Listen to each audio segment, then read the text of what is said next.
Yes, 1, 2, 4, 3. And you said in the order you're speaking? No, first. You're first. And second.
Ladies and gentlemen, welcome to the preliminary round 7 of the 29th World Schools Debating Championship in Bali, Indonesia.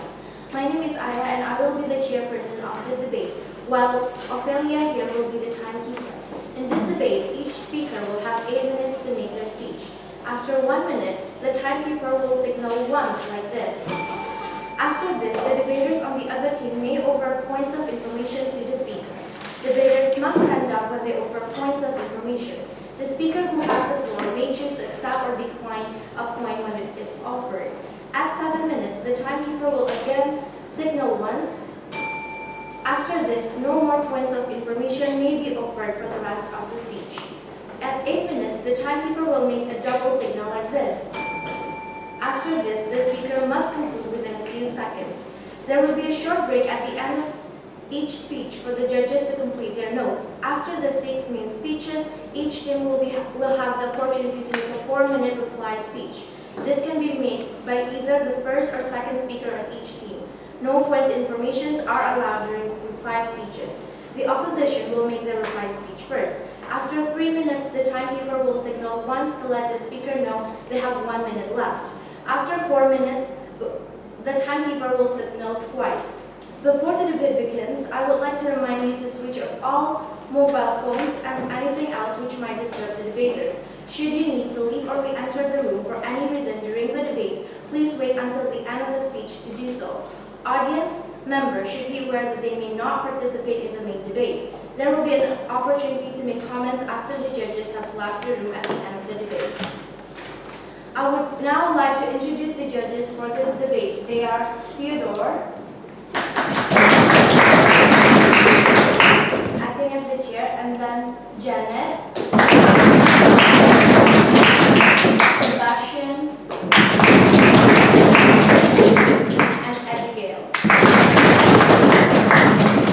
In proposition for this debate, we have the team from the United States of America. The first speaker is Sarah. The second speaker is Aditya. And the third speaker is Colette. The reply speech will be delivered by Aditya. And in the opposition, we have the team from Indonesia. The first speaker is Gresenia. The second speaker is Stephanie. The third speaker is Murabidi. And the reply speech will be delivered by Stephanie. I'm sorry, the reply speech will be delivered by Gresenia. The motion for today's debate is this House believes that the NATO enhanced forward presence in Eastern Europe does more harm than good. To start the debate, we call upon the first speaker of team opposition.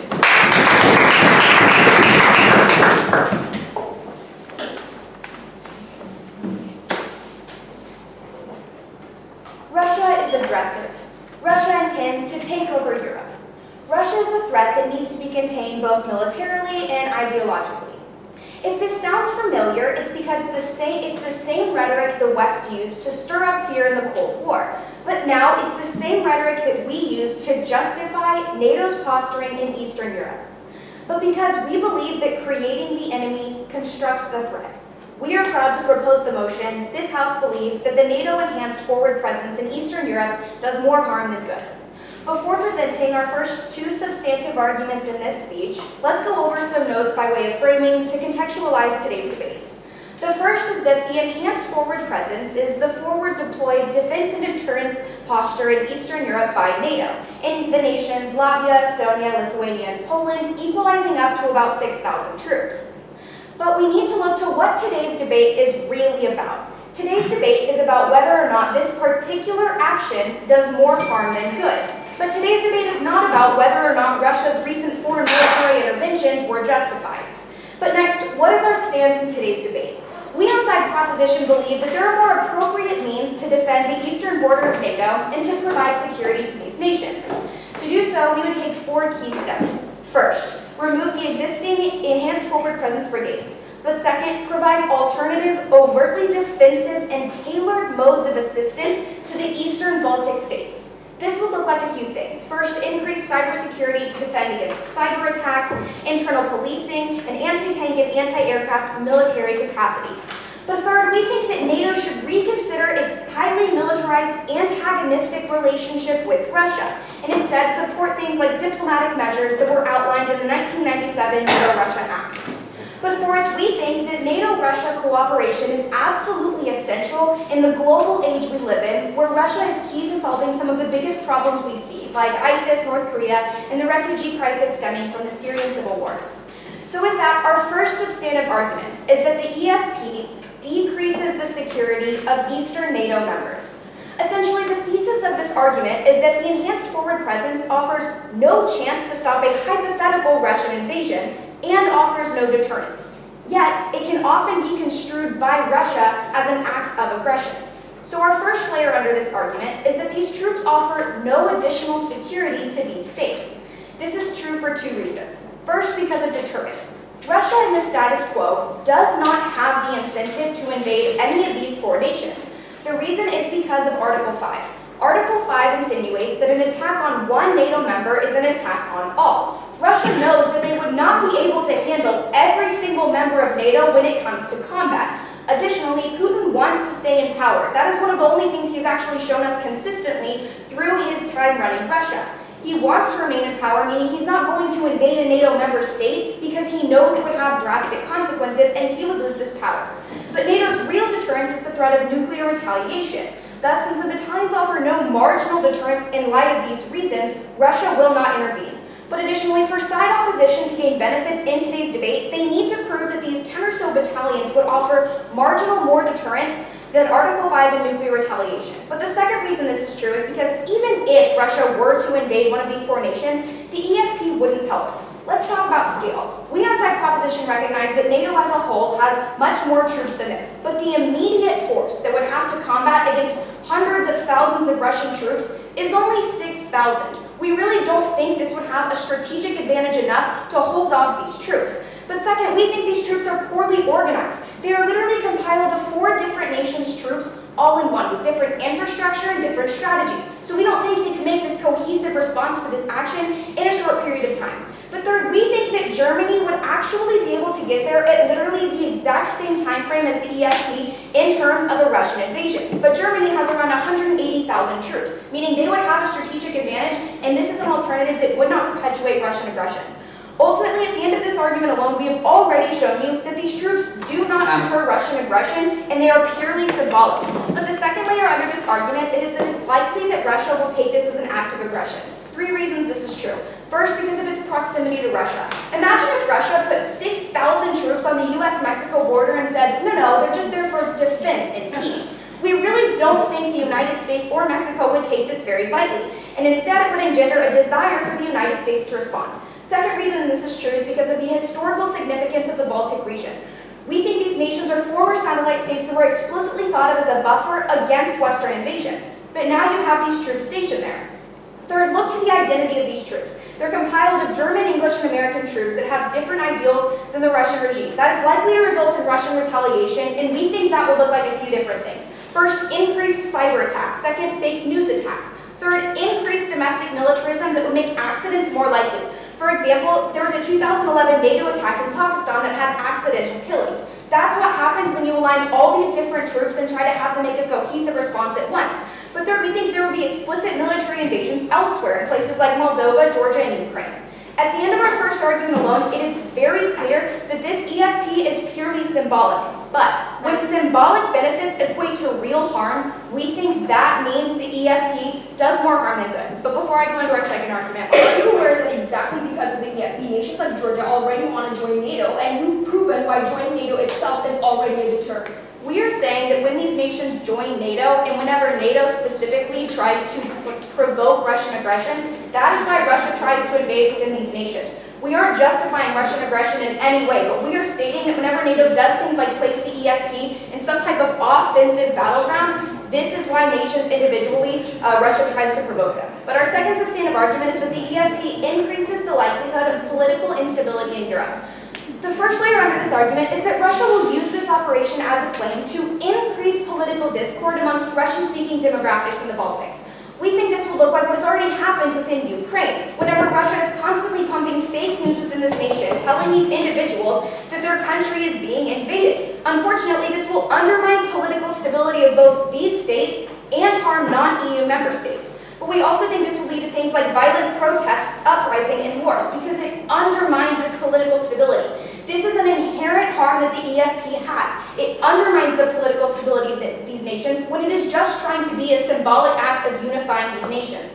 But our second layer under this argument is that it furthers anti-West sentiment. We on Side Proposition recognize that anti-West sentiment already exists. You can look to the Harmony Party in Latvia that literally tries to skew policies to be pro-Russia. But we also see that whenever we use these states as pawns between major political powers of European nations, Russia, and the US, it just bolsters the right's rhetoric that we are undermining the democracy of these states. Therefore, since these nations are being seen as pawns between a game, they are more likely to increase discord, and it is more likely to further this anti-West sentiment. That is a harm that specifically comes out of the EFP. That is why it does more harm than good, because they are just trying to create some symbolic act of unification, when in reality, it equates to multiple real harms, especially on the political instability of Eastern Europe. So ultimately, in today's debate, side proposition is not only showing you why the EFP is just symbolic, but we are showing you why the inherent harms that come out of this individual action outweigh any good that could come out of it, and why instead the alternatives we give you could solve any problems side opposition wants to create. So for these reasons, we are proud to propose.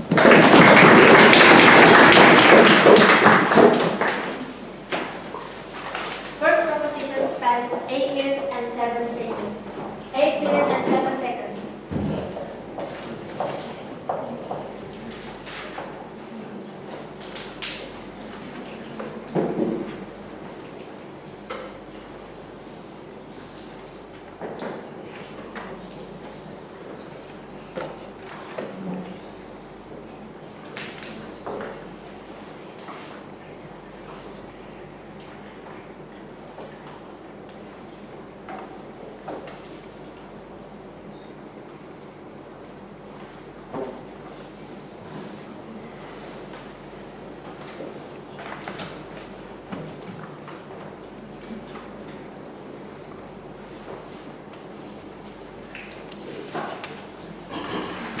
To open the case for team opposition, we call on the first speaker of team opposition.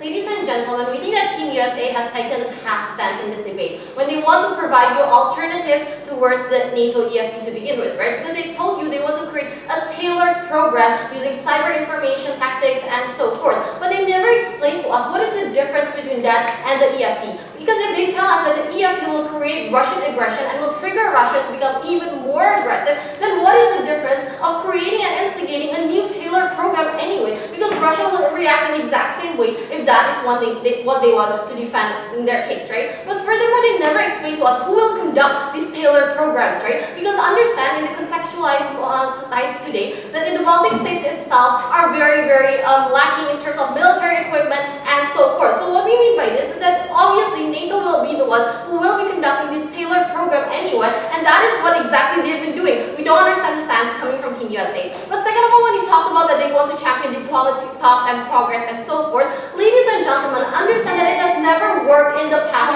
before, ladies and gentlemen. We need to contextualize this debate where Putin is the president, because Putin is unlike his predecessors like Medvedev, for example, who wants to actually pursue diplomatic relations with the West. Instead, Putin actually spreads anti-Western rhetoric that actually hampers any kinds of diplomatic talks that we want to achieve in the status quo, right? But now let's move on to my 2 points of rebuttals before I move on to my case.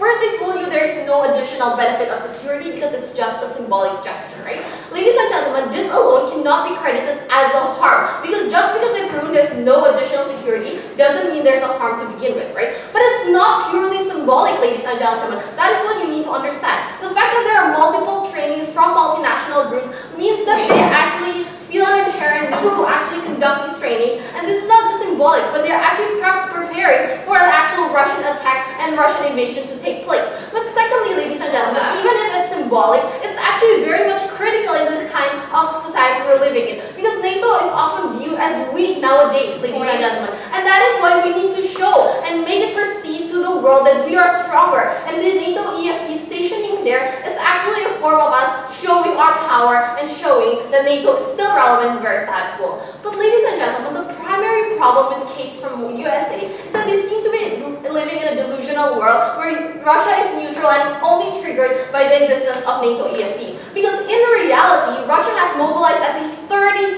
troops to the Baltics and have deployed short-range missiles that can carry nuclear bombs even before the EFE has been deployed. So it's simply factually untrue to tell us that NATO's presence is the sole thing that incentivizes a Russian attack at the end of the day. Because if indeed Russia is reacting negatively to NATO's EFE, it's intentionally done to divert the focus from its own actions and shift the blame to their external parties. They need to defend why, if Russia has already mobilized its troops to the borders of these Baltic states, NATO cannot do the same. But let's move on to their second argument, right? When they told you that it will cause aggression and so forth because Russia will perceive this as a threat. I've told you why Russia has seen these Baltic states and have an incentive to actually annex them in the very first place. I will explain this later in my substantive speech. But exactly because they told you that there is historical significance in the Baltic states, that is exactly why Russia wants to annex them in the very first place. Because Putin has explicitly stated that he wants to restore the great Soviet Union and annex countries that used to belong to them at the very end of the day. We don't think that point stands at the very end of the day. But before I move on to my argument, sure. At the point where German troops can reach the Russian border faster than the EFP can, why is the EFP even necessary or justified at the point where it justly invokes Russia? Ladies and gentlemen, what you need to understand is that it takes 14 days to deploy NATO's troops from its origin country to actually the borders, ladies and gentlemen. While it only takes 36 hours for Russia to actually annex these Baltic states at the end of the day. This time sensitivity is what we need to champion. I will further discuss that in my substantive. We have three arguments from the proposition bench today. First, how EFP protects the sovereignty of the Baltic states by deterring and raising the cost of Russian invasion. Second, we're really talking about how it benefits the Baltics in terms of ensuring a sense of security that translates into social stability. And third of all, my second speaker will be talking to you about how EFP curbs the Baltic states' sporadic paramilitary groups at the very end of the day. Before I proceed to my arguments, it's critical to establish the context we're operating under and the unique security dilemma that Baltic states currently face, because proposition has never done this in the very first place. Understand that sovereignty and security are absent in these countries, and there has been a nationwide explicit desire to seek protection from NATO and gain military assistance. These Baltic states actually requested NATO to come there in the very first place because they very much fear the presence of Russia. We see there has been recurring Russian attempts to disrupt sovereignty and a sense of security, right? Because after Georgia's invasion in 2008 and Crimea's annexation in 2014, Russia has intentionally spread historical propagandas in the Baltic states to strengthen pro-Soviet narratives. For instance, Lithuanian defense minister have reported that there has been circulations of reports that Klaipėda, Lithuania's third largest city, never belonged to Lithuania, that it was the gift of Stalin after Second World War. Furthermore, there are already ongoing pro-Russian demonstrations and insurrections rampaging across the region where ethnic Russians are depicted as suffering and being violated in the Baltic states. And exactly all of these incidents are so alarming because they parallel the Crimean annexation, where Russia uses the same historical pretext and the existence of Russian minorities as a prelude to war. So if Putin can justify its actions of attacking Crimea to defend Russian brothers and sisters in the past, this is even more so possible in the Baltic states, because over 30% of their population are actually Russian immigrants, ladies and gentlemen. So this nicely brings me to my first argument, right? How EFP protects the Baltic states' sovereignty. Because I have two layers of explanation to this. We say that A, EFP deters the possibility of Russian annexation. We believe Russia is not reckless and irrational, but is a calculated actor in this debate. So what is the most important thing is to create a deterrence policy through the concept of mutually assured destruction. In order to change Russian calculus and make them think it's impossible to win. We believe this is the EFP. Why is that so? Because placing NATO EFP troops in the Baltic states raises the cost of Russian interference. So Russia cannot quickly take over a defenseless state, but has to pour in massive amounts of funds to fight NATO's advanced troops at the end of the day. This is not an option Russia will take, exactly because it cannot afford a prolonged war right now. Russia is in a grave economic crisis due to, for example, massive corruption scandals and most notably international sanctions and embargoes. So the waging war on NATO, the largest military alliance in the world, isn't a viable option for them because it will surely cripple the country's economy at the very end of the day. But comparison in their case, it's very easy for Russia to actually take over a defenseless state, and it does not cost them very much, and that is why there's an incentive on their side of the house. But in the second scenario, even in the worst case, the war breaks out, only EFP can prevent an automatic win for Russia. Why is that so? Because our burden is not to prove to you 100% that EFP itself can tackle or handle Russia. Because researchers have predicted that Baltic states can be overtaken within 36 to 60 hours. So what they need to do is just hold Russians enough until the reinforcements come at the very end of the day. It's a very time-sensitive and critical measure in this case, and it's not enough for them to say that we'll just send NATO once there is war, because by the time NATO arrives there, it will be too late. But moving on to my second argument, right, because I will be telling you how this creates a sense of security and social stability. We said that EFP brings more harm than good, more good than harm, because it gives reassurance to governments and citizens that businesses and companies can operate no matter what Russia does. Because recognizing the problem with the status quo is that investor confidence has and will continue to drop whenever Russia aggresses the Baltic states, because it translates into higher perceived risk. But at the end of the day, when NATO enters and steps into the equation, it actually gives a sense of security that translates into economic benefits we are more than proud to oppose.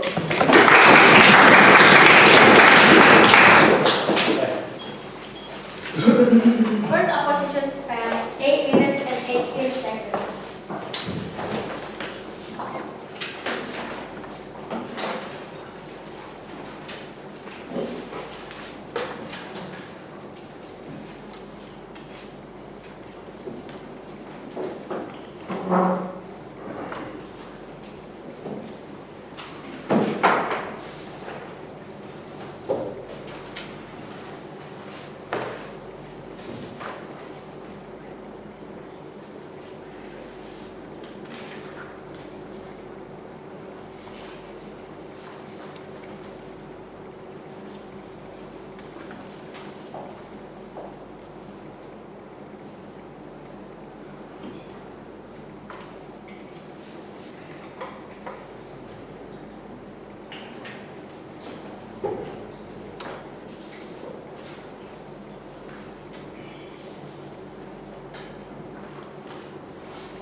To continue the case of team proposition, we call upon Aditya.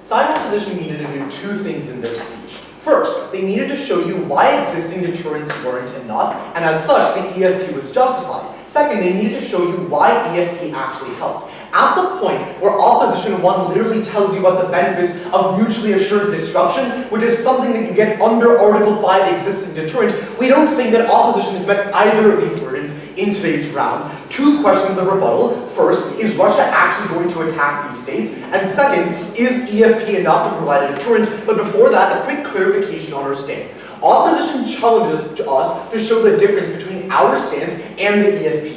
What is that difference? We would say the EFP is inherently offensive. We tell you because it's perceived by Russia as a violation of the 1997 pact. And second, because the EFP can be used for offensive measures. What does our side stand for? It stands for defensive measures like cybersecurity. There is a very big difference between strengthening the security systems, the cybersecurity systems of a country, and literally placing troops on the border that can be used for offensive purposes. We think that is the distinction between our stance in this round. With that in mind, let's go on to the points of rebuttal. First, is Russia likely to attack these states? This is essentially the material they give you before they get into their 2 minutes of substantive arguments when they tell you about how sovereignty is absent, right? Let's look at this. First, they tell you that Putin is using ethnic Russians as an excuse to spread propaganda so he can annex states, right? We challenge them to show us why the EFP is somehow going to decrease propaganda, but we would say the EFP actually worsens propaganda because Russia stirs up these ethnic minorities by showing troops as occupiers.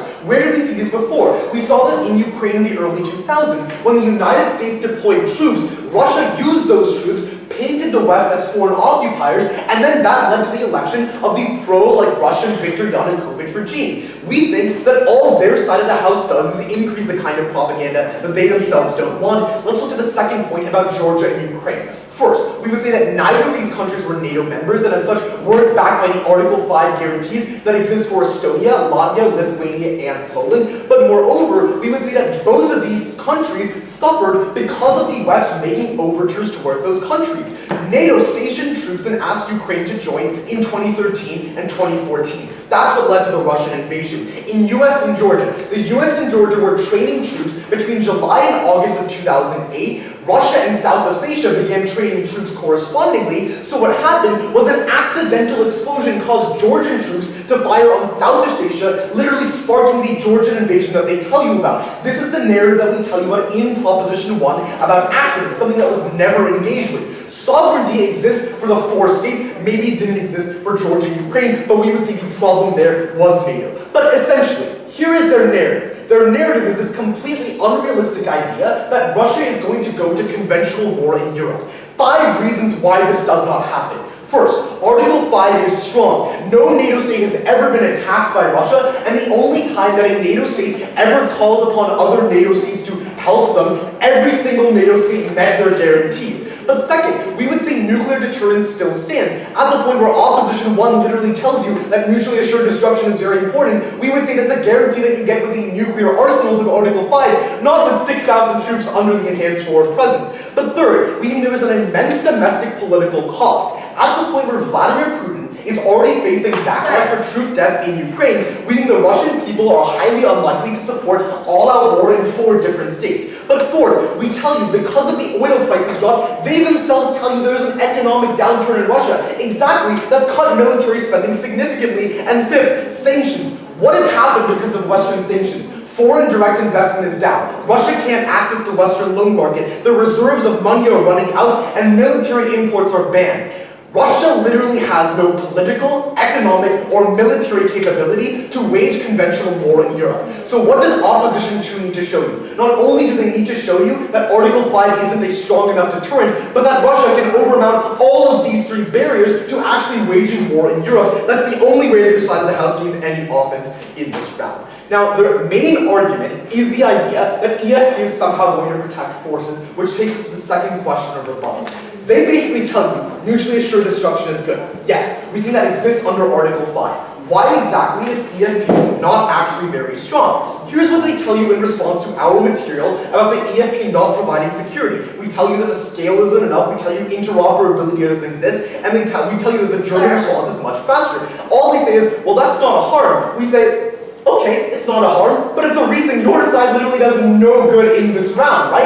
At the point where their side cannot show you why exactly EFP provides some sort of deterrent value to Russia, we think that their EFP does absolutely no good. In that respect, what are the harms? Yes? If you want to say that EFP is symbolic, that has actually increased investor confidence in the Baltic states because they perceive that the Western will be backing the Baltic states. Okay, so we say this argument doesn't make sense for 2 different reasons. First, we think you need to show a reason why Article 5 isn't enough to reassure investor confidence. But second, look to the material we tell you in Proposition 1. These states don't like being used as a pawn in the game between NATO and Russia. So what actually happens? You increase anti-West sentiment, you increase anti-NATO sentiment, and all that happens is you tank investor confidence because now people feel they are being caught in a crossfire of a larger war. All that does is increase instability, right? Those are the very concrete harms that we tell you about. We tell you why these forces are essentially used by Russia as a pretext to increase aggression, not in the 4 states that we talk about with the EFP, but rather in states like Moldova, Georgia, and Ukraine that are not backed by the same credible security guarantees that these NATO countries are. That takes us to the third argument about decreasing cooperation. First level of this is that it hurts cooperation with Russia. We tell you this happens for 2 distinct reasons. First, we think EFP is inherently aggressive. We gave you 3 reasons why that was true at first. But second, we think it undermines the NATO-Russia 1997 framework for cooperation. That literally said that NATO should maintain collective defense by means other than by the additional stationing of combat forces. The EFP is a clear textual violation of this at the point where you're literally stationing permanent forces on the border. We think this is a violation of international law and a clear overreach of NATO's mandate. This has 2 important impacts. First, we think it is democratically illegitimate, but second, it decreases cooperation with Russia at the point where the Russian Foreign Ministry has called this a violation of the framework for cooperation. We think this is especially important because Russia's status as a nuclear state and a permanent Security Council member means that we can cooperate with them on issues like ISIS and the Syrian civil war, like North Korea. That never happens in a world where Russia sees a violation of the framework for cooperation and then says, we're not going to cooperate with you anymore. But the second point here is that we think it hurts the internal strength of NATO.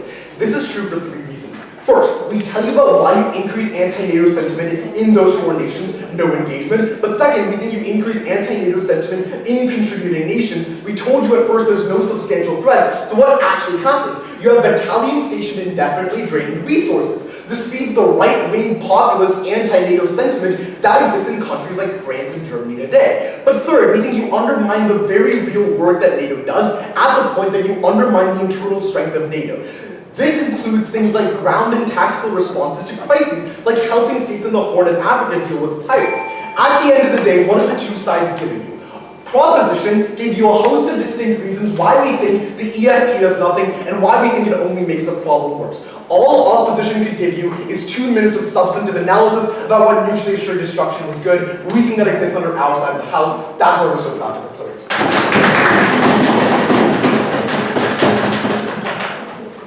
Second proposition spans 8 minutes and 19 seconds.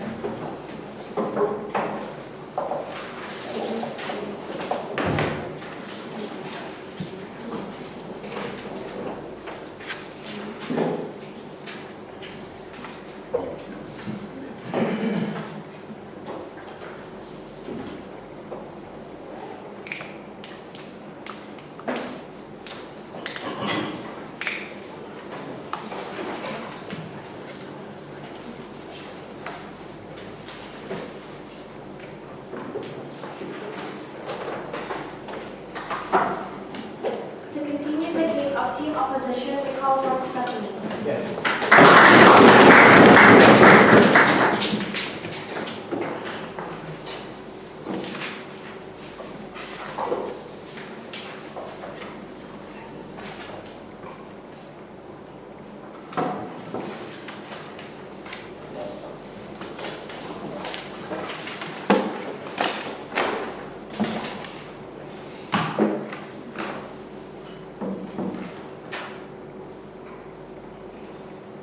Why is Article 5 not enough? And this was the large question that came from that side of the house, right? Realize that the only reason Russia refused to attack Baltics in 2014 is because they were part of NATO and they knew that collective security will come to their aid. But if NATO is weak and doesn't aid the Baltics, even if they are already insecure, even if they're already specifically requested NATO EFP to come into presence, even when there's clear harms and clear showcase of insecurity, that's when Russia attacks. Because Russia perceives NATO to be weak and Russia perceives NATO to be passive. Russia did it in 2014 because they perceive NATO to be strong, but this perception can change. And the article, and when they told you that the article is so strong, this is only feasible if Russia perceives it to be strong and if Russia actually perceives it to be true, and that is the marginal benefit that you get from under our side of the house. But furthermore, we told you 3 independent reasons why deterrence will occur, right? And they only rebutted this by saying, well, Article 5 is enough. First, we told you of mutual assured destruction, which can only occur in the form of physical military within that region. No, thank you. But second of all, we told you that because Russia is a calculative actor, they won't go to war unless they're 100%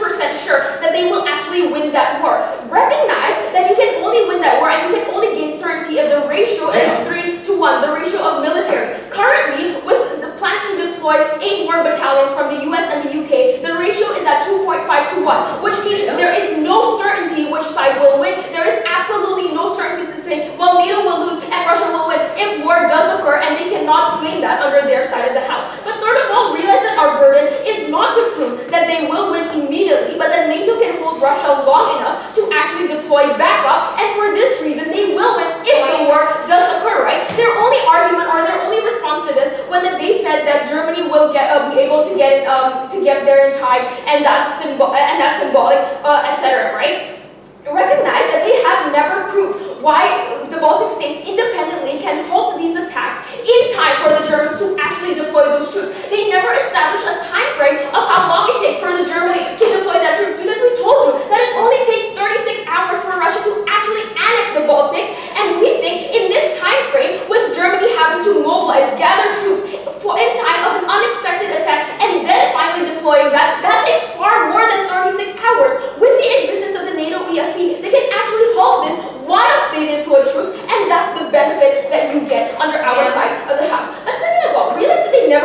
to our idea of stability, right? Which is the chunk of my second speaker's argument in her second argument, right? This is largely unresponded to because we told you that even if it doesn't materialize, it increases security within the Baltic nations, it increases confidence, and that results to tangible benefits like we see incoming investors already. Their only response to this was, in the second speaker, was that it's democratically illegitimate because Baltics don't want to be used as a buffer zone. But they specifically asked NATO to be there to increase its military presence in the Baltics, so this argument cannot stand. But furthermore, let's question their model further, right? Because they told you that there is an unclear line between offensive and defensive, and what they want is actually defensive, what NATO is actually offensive. This is greatly contradictory when they told you that there's only 6,000 troops in the zone, right? And when they told you that NATO can't win because there's a little amount of troops. This is exactly because NATO is meant to be defensive. That's why not all countries are deploying their troops there. That's why they're only placing 6,000, enough to halt Russia in time of an attack. So when they admit this, we think that their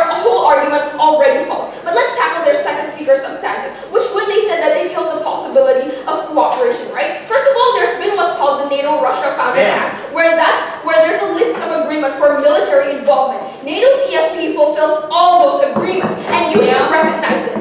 This documented partnership is discontinued by Russia and not NATO, right? Russia has the inherent interest to actually isolate themselves, regardless of what's been done by NATO, regardless of whether or not NATO fulfills their demands. But second of all, NATO has the interest to make good to its promises, to give consistent posture that this is the line that you shouldn't trespass, and that's why we don't want to actually negotiate with all of Russia's demands, because since 1945, Russia have had the demand of non-interference policy. They have had the claims to these Baltic nations, to these post-Soviet states, and that's not something that we want to succumb to. That's not the kind of demands that we want to cooperate with. But cooperation, realize that it's never possible, third of all, right? Because non-interference, as I've said, has been their policy. Realize that NATO have been trying to cooperate with Russia in terms of ISIS or on all these other regions, right? But it's Russia that isolates themselves, and this is never possible with their policy. No thank you. Moving on to my substantive.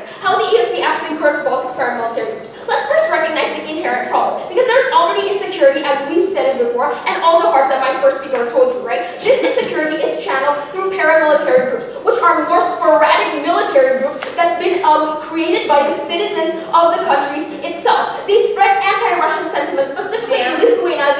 They spread 30,000 handbooks of anti-Russian sentiment, and these people can actually get rifles for a discounted price and in the form of unions. There are two parts to this. First is internal conflicts. Realize that nations like Latvia has 25% ethnic Russians. When there's extreme anti-Russian sentiments, and when these unions or paramilitary unions are actually run by citizens, there are more likely to be sporadic, and there's more likely to be increased conflict between ethnic Russians and non-ethnic Russians. What changes under the EFP? Two things. First, the existence of the EFP has decreased insecurity, which means the presence of citizen-based arms has significantly decreased as well, greatly reducing the likelihood of sporadic movements against Russian minority. But secondly, what the EFP changes is that the EFP have regulated these groups within the Baltic nations. Latvia was able to locally test its troops. So with or without NATO, Latvia will grow its troops. The question is how and at what cost? The existence of the EFP enables training and troops to remain reserved, controlled, and regulated. But second harm, which is the far bigger harm, is that external conflicts involving Russia.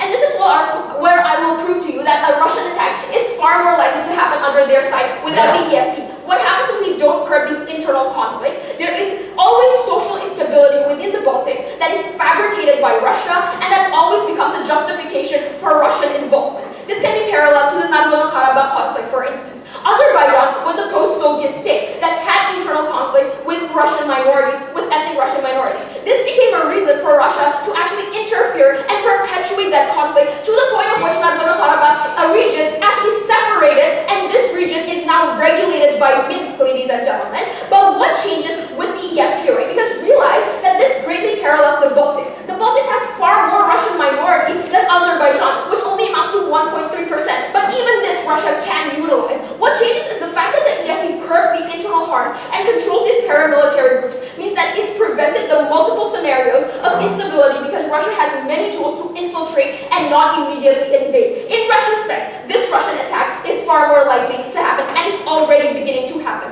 What you should take away from this extension is first, this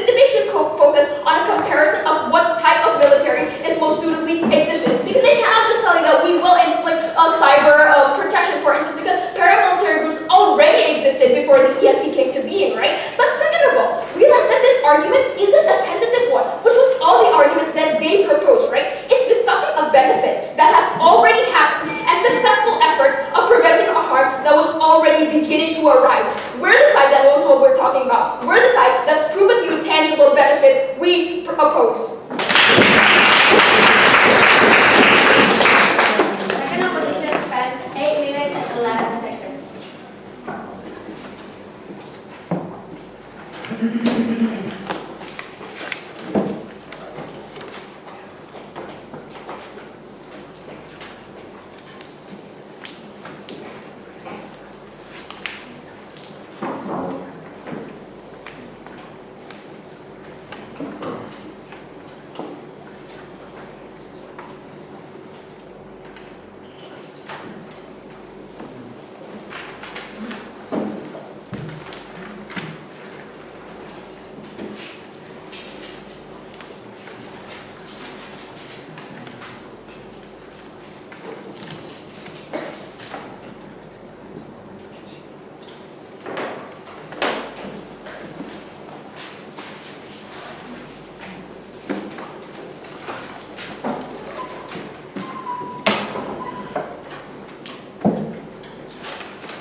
To continue the case from team proposition, call upon Paulette.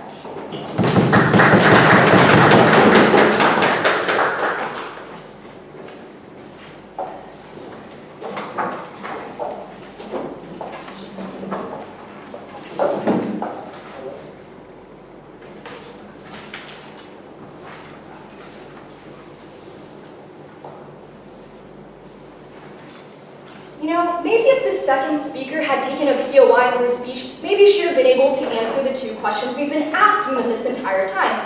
First, have they been even able to prove why the EFP is necessary in the first place? And second, have they even been able to prove that it's going to work and that there's going to be beneficial outcomes? We think those are the two burdens that the motion clearly sets for them, two things they haven't even met in this speech today, something I'll get to throughout the speech. So, two things I'll be asking you today. First, is the EFP even justified and necessary? Second, does it actually better global security? We think the answer to those questions is no. So going on to the first question we was asked, is it necessary, is it justified?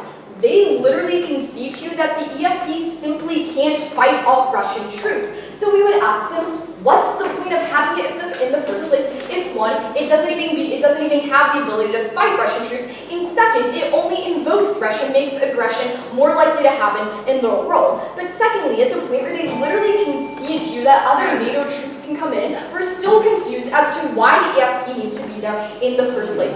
Literally, their only response is, well, Germany can only get there in like 12 days. Quite frankly, we think like jets can fly a little bit faster than 12 days, which is why we tell you Germany can literally reach the Russian border in 45 minutes faster than the EFP can do and more efficient than the EFP can do. But second, they also literally concede to you that the main deterrence that Russia has in, not invading these like 4 states that EFP is stationed in is because of mutually assured destruction. And we tell you that you get mutually assured destruction regardless of EFP is there. It's because of Article 5, that if you invade one NATO member state, every single other member state is going to come after you. We think Putin is smart enough to know that his army simply can't fight all of NATO together. Literally, the response is they tell you, well, NATO simply is too weak. That's why in 2014, Russia invaded Ukraine. First of all, Ukraine isn't part of NATO. That's why Russia was willing to invade. But second, what we told you is literally historically, Russia has never invaded NATO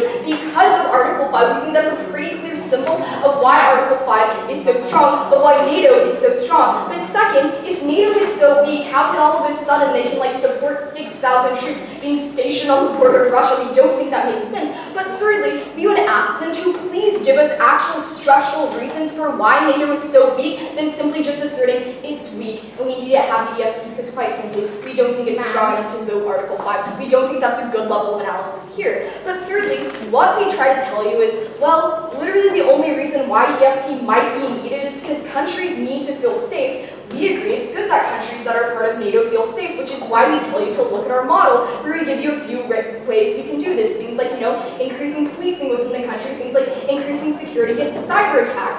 What we tell you, the difference between our model and between theirs is our measures are defensive. That would only be used if there's some type of Russian attack, which we don't think is likely in our world. The difference between theirs is that it's offensive at the point where you have 6,000 troops based on the borders of Russia. That's going to only evoke their aggression and make them want to do something about it. But second of all, we don't think countries actually feel safe when they're caught between a crossfire of the West and of Russia. That's why they usually feel like, one, they're pawns in the game. And when you look to like historical examples of troops being stationed in an area for a long time without any given reason, people there get upset, which is exactly the case with Japan and with the U.S. troops stationed in Okinawa, where there's like a huge resentment between the two groups. They think that's only going to continue on their side. So what do we see coming out of this question? What they do is they simply create more harm at the point where they can't even tell you why the EFP is necessary, at the point where they literally concede to you that it fails in its attempt against Russia. And we think they create more harm when they don't actually understand how to truly deter Russian aggression. This brings us to our second question. Does the EFP better global security? Go. Would you prefer paramilitary groups that act sporadically because they're citizen-based, or an organized military group such as the EFP to be present? We are going to tell you that on your side, you actually increase the chances of these paramilitary groups acting out, something I'll get to under this question. So first of all, efficacy, once again, they concede to you, EFP isn't going to be efficient. We think at that point they don't do anything to, protect these countries or even better security in the region. But second, we think it's important to talk specifically about the Baltic region. Here we're going to take them on their highest ground. Let's say the EFP does exactly what they're supposed to do. We're still not really sure what that means in their world. We think that Russian aggression is actually going to continue, that things still get worse under their side. Why? Well, when it comes to Russian aggression, we see that anytime the West tries to interfere in this region, Russia gets angry because they feel threatened. That's the case with Georgia when the US pushed for them to be a part of NATO. What did they do? Russia invaded. That's literally the case in the status quo when we saw with the announcement of the EFP going to be happening. We saw that Russia then began to increase military exercises of 100,000 troops close to the borders of these areas. That's why they moved their nukes closer as a literal sign that they're not going to put up with the EFP being there. We think in their world, when you have the EFP, that's where those problems occur. If you didn't have the EFP, you wouldn't see these military exercises going on. You wouldn't see nukes being moved closer to the borders of these two areas. But second of all, we think it's important to look at countries that are not a part of NATO. Like Sarah told you in our second argument, we think that attacks and aggression by Russia are more likely to increase on their side. Why? Because since they're not a part of NATO, Russia's willing to invade them because they know Article 5 can't be invoked against them. We literally haven't seen any engagement or any response on this argument. We think it's important that we don't increase aggression there and we don't continue to muddle the political stability of these nations. But let's quickly go to the NATO states that they're so concerned about. We think that Russia's actually going to increase more aggression, but not literally physical ones, but ones that are more different. So first of all, we talked to you about political instability is only going to increase because since they're part of NATO, Russia's only option is to go without invading, which is why they do things like increase cyber attacks, increase fake news to stir up anti-Western sentiment by painting NATO as occupying these four nations, by leaking news stories that say German troops are raping young women in Lithuania, that people then buy, that then believe that the West is evil, that NATO is evil, and that they have to associate them with Russia. We think that's what makes people rally around Putin's cause and only legitimizes him in the long run. But second, we see that Russia then continues to meddle in the elections. As Americans, we can tell you, when Russia meddles in elections, things don't go well, which is exactly what we see going on in these areas where he props up politicians that are specifically in favor of Russia. We think this makes it more likely for these politicians to be elected and they create legislative support for Russia. What do we hear coming out of their side? Literally no engagement on this.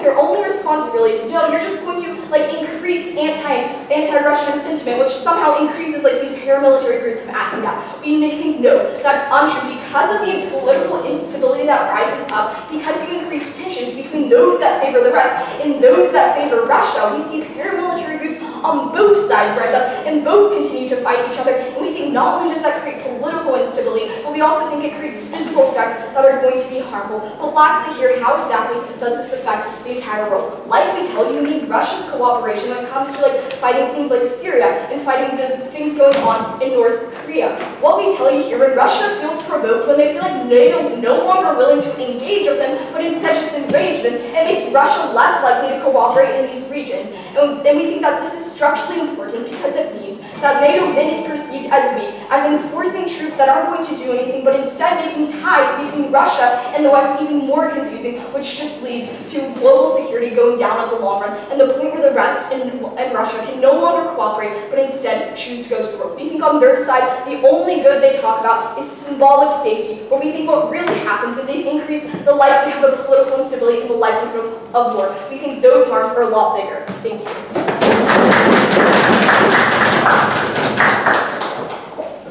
The first proposition spans 8 minutes and 27 seconds.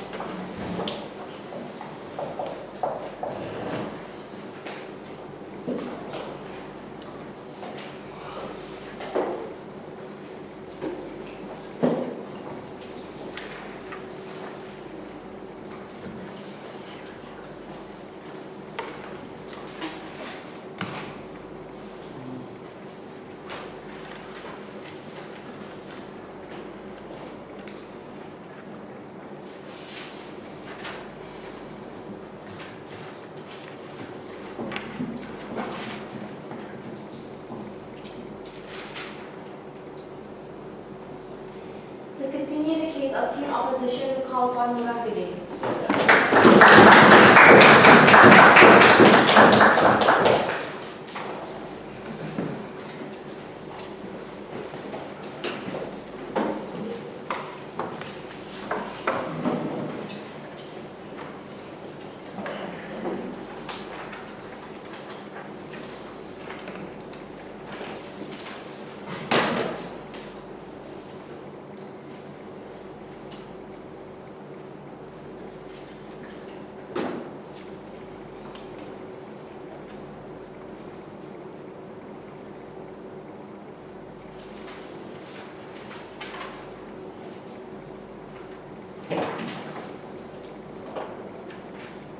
We believe that when opposition side of the House talked about Western imposition will fuel Russia to be more aggressive, we believe that Western imposition has existed inherently because these Baltic states have joined NATO in the very first place. So we don't think that Western imposition is inherently happen when you, for example, when you deploy EFP troops in the border of these Baltic states, right? So realize that the harms from proposition from the United States are not mutually exclusive, that it will be caused by EFP in itself, right? Because notice that since 2008, since the Georgian invasion, we believe that Russia has continuously meddled their interests with post-Soviet countries, right, ladies and gentlemen. So we believe that what you should take notice is that the inherent benefits that we give throughout EFP that their mechanism cannot achieve in the very first place, right? Now, there are two issues that I would like to talk about, right? But before proceeding to the second, to those two issues, I would like to have one independent rebuttal about their mechanism regarding to cooperation, right? How our case,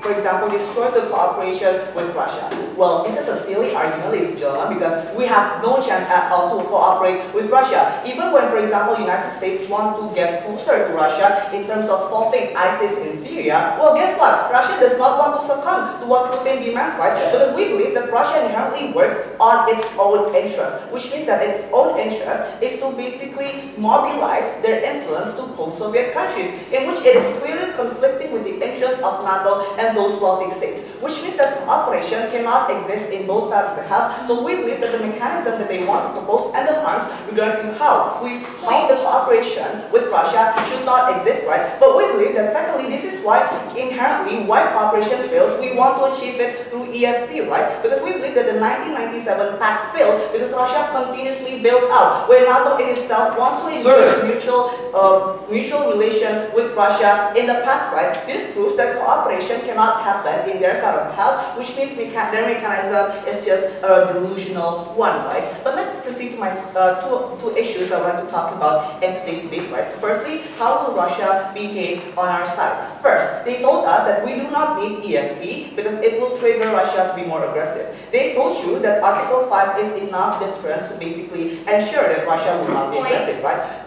No, sit down. First, respond. We believe that the attacks does not necessarily substitute with missiles or, for example, deploying troops to the borders, right? But we believe that the current tactics that Russia upholds, and you need to consider this, is that they sneak troops through the borders and spreading propaganda by deploying these troops, right, ladies and gentlemen. That's why Crimea's annexation happened successfully, because there are no soldiers of NATO or any countries being stationed. There are only citizens that are being deployed directly to face this hidden troops, right? That's why Article 5 is not tangible in itself, because the Russian tactics that they currently adopting right now is stealthy and secretive, ladies and gentlemen. This is why EFP steps in and solves the day, save the day, because 4,000 to 5,000 troops being stationed there can prevent any suspicious movements coming from Russia, can prevent any suspicious troops being deployed by Russia. Now, the mechanism that Proposition wants, like tailored cyber system, is a mismatched solution, ladies and gentlemen, because it does not stop the sneaky troops that are being deployed by Russia through Kaliningrad, ladies and gentlemen.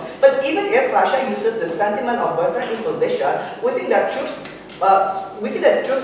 back these Baltic states up so that Russia's influence cannot come in without any noticement, right? But it gives reassurance that those sentiments are not true and not mutually exclusive, right? Because right now, NATO steps in and saves the day. But we think that Putin's ambition, but we think that precisely why, when they told about how economic crisis happens, which has been hurt Russia, we need to create a strong image that all states are strong and ready to combat Russia, especially when there is a protest in which 45% support, there is a 45% support of Putin's resignation. We need to add the magnitude of the problem and showcase that to Russian society, that fighting us will add more financial burden, especially when they have meddled in Syrian conflicts, for example. But the comparison that you get from their side is that Russia is weak indeed, but the Baltic states are weaker because there is no security measurement and only tailored cyber assistance that exists in their worldwide. That it doesn't need more military budget being allocated to Russian military groups. Let's just step in and attack because they're weaker, right? And the society feels, this Russian society especially feels that, oh, there will be no more financial burden, which means there will be less oppositional towards the Russian agenda right now. This is clearly parallels with the problem of Ukraine, right? In which the Ukraine in itself does not have any protest coming from the Russian citizens in itself. This is why we believe that we need to add the magnitude of the problem. This is why my first speaker argument regarding the mutual assured destruction stands, right? So in conclusion, what we can say is that Article 5 in their theme is not enough. That's why we need to add more economic, for example, problems to Russia to make sure and to wake them up that fighting us will basically make them lose, right? But the second harm that I told you, right? Russia will eventually have more reasons to annex more countries outside from NATO, like Moldova, for example. Firstly, precisely why we need this NATO enhanced border presence is to assure that there are other actors aside from Russia that can give protection in terms of economy and also political stability. That is why through the existence of EFP in the status quo, we can see that many countries like Moldova, for example, wants to join NATO in the very first place, right, ladies and gentlemen? It gives more deterrence to Russia that more countries wants to join NATO. But if there's no EFP, the comparison is those small countries would want to succumb to Russia, right? Because there's no other or larger actors compared to Russia, which is why other countries like Moldova will be invaded easily. Yes. Russia invaded Georgia because the U.S. pushed for it to join NATO. They invaded Ukraine after the West imposed itself on the region. We gave you 3 reasons for why the same situation will happen specific to the EFP, none of which you have responded to. But we think that those examples are not parallel with the Baltic states right now, right? Because Baltic states in itself have pushed for these NATO to basically deploy their troops, which means that your examples are not parallel to begin with, right? This is why we think that if they want to ask us what are the tangible threats, we'll give you the tangible threats, right? Because we believe that parliamentary, in which my second speaker have told you, and by the way, has never been responded by proposition, we believe that parliamentary group has existed regardless of EFP, right? But we think that EFP solves the problem of paramilitary group because we assure citizens that you should give the protection to us. And even if citizens wants to join for example, the combat and also to fight Russia, we think that there's EFP, for example, that will nurture them in terms of using guns, for example, that decreases the chance for these groups to become sporadic, ladies and gentlemen, which we believe that parliamentary groups will be even more sporadic in their side. And this is a tangible threat that has happened in which, by the way, the United States didn't realize, right? But we believe this is why Russia will behave more aggressive in their case if there is no protection whatsoever because they perceive NATO to be weak. And also the Baltic states, right? But in terms of NATO perspective, right, they said that, oh, if it's time-sensitive issue, let's just make the jet flying faster. Okay, this is not about deploying, right? This is about mobilizing troops and halting the troops of Russia, right? We believe that if you halt them, for example, we believe that we will not give any chance for Russia to basically attack these Baltic states right away, right? Which gives ultimate victory for Russia. At least in our side, we halt the troops of Russia and we give time, more time for Germany troops, for French troops, or for whatever troops to basically come to Baltic states and aid the Baltic states, right? But we believe in their side of the house, the reason why Crimea was successful because there is no troops whatsoever that halt the Russian troops to annex this region, right, ladies and gentlemen? Which is why we don't want the proposition to basically run away and say that, oh, let's make the jets faster, because that does not solve anything, right, ladies and gentlemen? So we believe that in terms of NATO perspective, we believe it's about deploying troops and to get to know the lands that we want to deploy, right? Which is why we think that the tentative harms that they told is basically not exclusive, and we believe that the benefits that we propose are much more beneficial and exclusive. We oppose. The opposition spends 8 minutes and 42 seconds.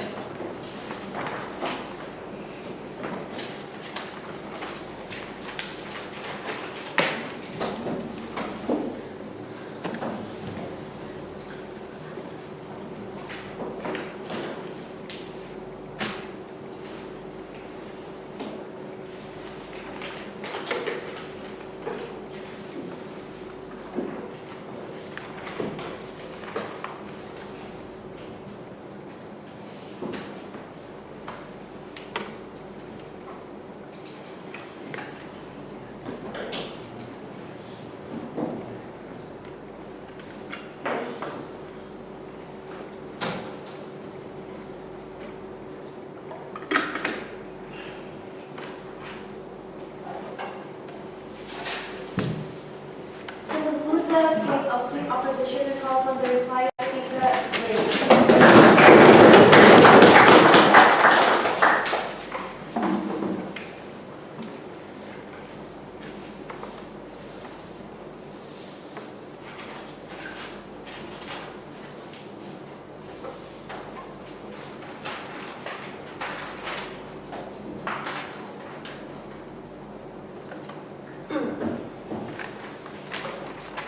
In a motion that clearly demands for a more good than harm, more harm than good, proposition only comes up here and can only provide one vague, unproven benefit of increased likelihood of war and probably disruption of cooperation.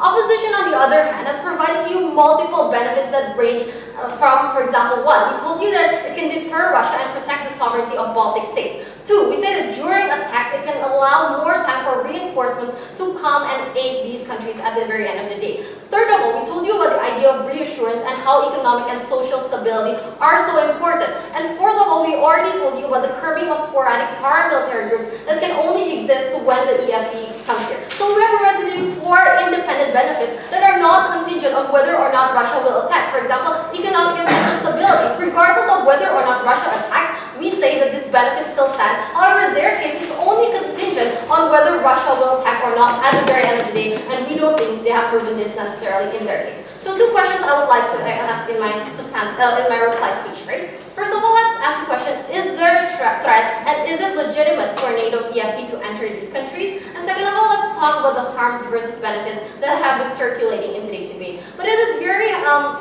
regrettable that proposition keeps accusing us, ladies and gentlemen, of being dismissive and unresponsive. We'll provide to you multiple scenarios and multiple responses, which I will be tackling in these 2 questions. Let's move on to my first questions, right? Because the major claim coming from that side of the house is that there is no inherent threat to Russia and that Russia is an altruistic, neutral actor to begin with. We provided to you reasons why Russia isn't like that, right, ladies and gentlemen? Because we told you they have spread historical propaganda and have actually insurrected pro-Russian demonstrations within the country even before the EFP started. Because it is within Putin's goal and desire to restore the greatness of the Soviet Union in the past, ladies and gentlemen. But furthermore, we told you that even before the EFP troops have been deployed, Russia has deployed and mobilized troops to Kaliningrad, ladies and gentlemen, which shows a clear intent from them to annex these Baltic states. None of them has responded by their side of the house. They simply talk about, no, Russia no longer have this incentive, and the only incentives come from the Western world, ladies and gentlemen. We don't think that is a true characterization of what is happening in today's debate, right? So we've proven to you that there is a threat. But furthermore, we say that it is necessary and legitimate for EFP to step in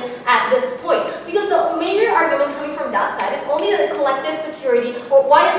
security or Article 5 not enough at the very end of the day, right? We provided for you multiple reasons because we told you about the idea of geographic proximity that is so important and so dire in this debate, ladies and gentlemen. They only told you that, look, German troops can fly jets over and send them immediately, ladies and gentlemen. But that's not really exactly the problem, right? Because it also needs coordination of military troops. It also requires gathering of soldiers, which does take a long time. Understand that during the EFP is stationed in these places, they also create training programs between multinational troops, and this is so important. Right? But secondly, let's move on to my second question about the idea of efficacy and whether or not there are more harms versus benefits. Because they only told you, as I mentioned before, that there might be an increased threat and deterrence will not work and so forth. We provided to you several harms that can exist under their side, namely, ladies and gentlemen, and most notably, the paramilitary groups and operation of such. Because we say both sides need to concede that there's an inherent desire and demand from the Baltic states to actually seek assistance from the NATO. They are insecure, ladies and gentlemen, regardless of whether or not Russian threat is actually legitimate. They are actually insecure, and without the existence of NATO EFP, they will turn to other alternatives such as paramilitary groups, which is citizens-based, which means that it is more sporadic, it is more aggressive, and this point has never been rebutted or touched upon by that side of the house. They simply say that our case will strengthen paramilitary groups, but that is simply not true because we have seen past track records and NATO's EFP actually regulates and coordinates these paramilitary groups, all of which they have been very dismissive. And for all of those reasons, ladies and gentlemen, we've provided to you a myriad of benefits that they do not actually respond to, and for all of those reasons, we are more than proud to oppose.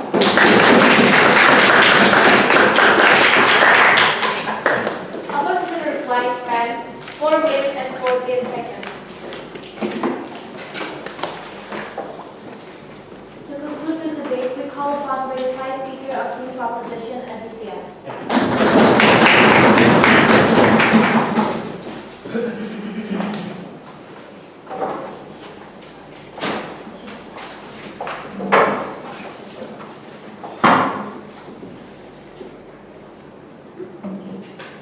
Opposition's stance in this round comes out most clearly in the opposition bloc when they say, well, even if the EFP is symbolic action is still good. Our stance, symbols don't stop tanks. The debate at the end of the round is clear. Does the EFP do more harm than good? So 2 questions in this round. First on the good, then on the harm. Opposition based their case on 3 claims, each more unlikely than the other. First was the idea that Russia is going to go to conventional war in Europe. I'm confused why opposition doesn't think that their reasons to vote for them in this debate are contingent on Russian invasion, when literally their entire substantive arguments, aside from a 15-second substantive, is the idea that Russia is going to attack these 4 countries. What did we tell you in response? We gave you 5 different reasons why it doesn't happen, none of which were engaged. That's why in the 2 and the 3 they start talking about paramilitary groups and sneaky troops. I'll engage with that later. The second idea is their idea of an effective deterrent. Literally, here's what they say when we ask them, why isn't Article 5 strong? They said, well, in the example of Ukraine, Article 5 wasn't there to protect them. I wonder why. Maybe it's because Ukraine is not a NATO ally, it's not a NATO country. Article 5 protects the 4 NATO countries that the EFP is in. It's not going to protect Georgia, it's not going to protect Ukraine. Instead, we actually tell you that EFP makes things worse because we saw when West sent troops to Ukraine, to Georgia, that's what provoked Russian aggression in the first place. Literally all they've said here is that the EFP just holds troops off in time for troops to arrive. We tell you troops can reach the Russian border from Germany in 45 minutes. We don't see the intrinsic benefits of the enhanced forward presence. The biggest concession that they make here is that they also concede mutually assured defense is good. Where do you get mutually assured defense from? From the nuclear arsenal under Article 5 or from 6,000 more troops? They never showed you why their side of the house actually increased mutually assured deterrence. But the third claim they made, and this is what they feel is their best argument, is the idea of stability. That because people feel safe, you have an increase in investor confidence and a decrease in paramilitary groups. But we told you 3 reasons why this wasn't true. Mainly, it is predicated on the assumption that people are more likely to feel safe. We tell you that first, you increase the risk of accidents. We tell you that the Georgian war was literally caused by accidents that resulted from military posturing. But second, people are far more likely to feel less safe because they feel like they're caught in the crossfire between the West and Russia. But third, we tell you minorities get angry because Russia spreads propaganda about Western soldiers by painting them as occupiers. That's why you saw violent protests in Ukraine in the 2000s, leading to the pro-Russian Russian Yanukovych government. All of their points worsen on our side of on their side of the house. They never engage with this point. But they also tell you, well, the EFP is somehow going to train these civilian unions. Look, they basically told you in reply that NATO now coordinates paramilitary groups. If NATO trains and arms these civilian unions, all that does is make them more dangerous.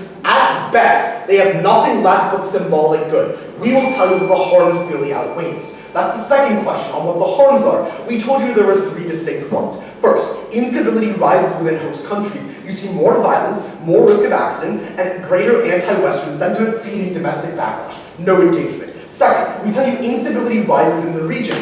They basically just tell you, well, Putin doesn't negotiate anyway. We say that increases under their side of the house because the EFP is seen as Western aggression. Putin is forced to concede to the hardliners. You decrease diplomatic concessions, and all you do is increase aggression. That's why we would see more small-scale skirmishes in non-NATO countries like Ukraine, like Georgia, and like Moldova. But the third argument is about global instability. We give you two structural reasons for why NATO is weaker. First, because you increase anti-NATO sentiment in the host countries. Second, you increase anti-NATO sentiment in contributing nations. Neither was engaged with. We tell you this is very important because it first undermines NATO operations, but lets you buy into their idea that the only reason Russia would invade is because NATO is weak. You make NATO far weaker when you increase sentiment on both sides, both the contributors and the hosts. Opposition didn't prove why Russia would invade. They didn't prove stronger deterrence. They didn't respond to our points about instability. They didn't respond to our points about non-NATO harms. On the other hand, we've taken them at their best and shown why their best case scenario still leads to massive harm.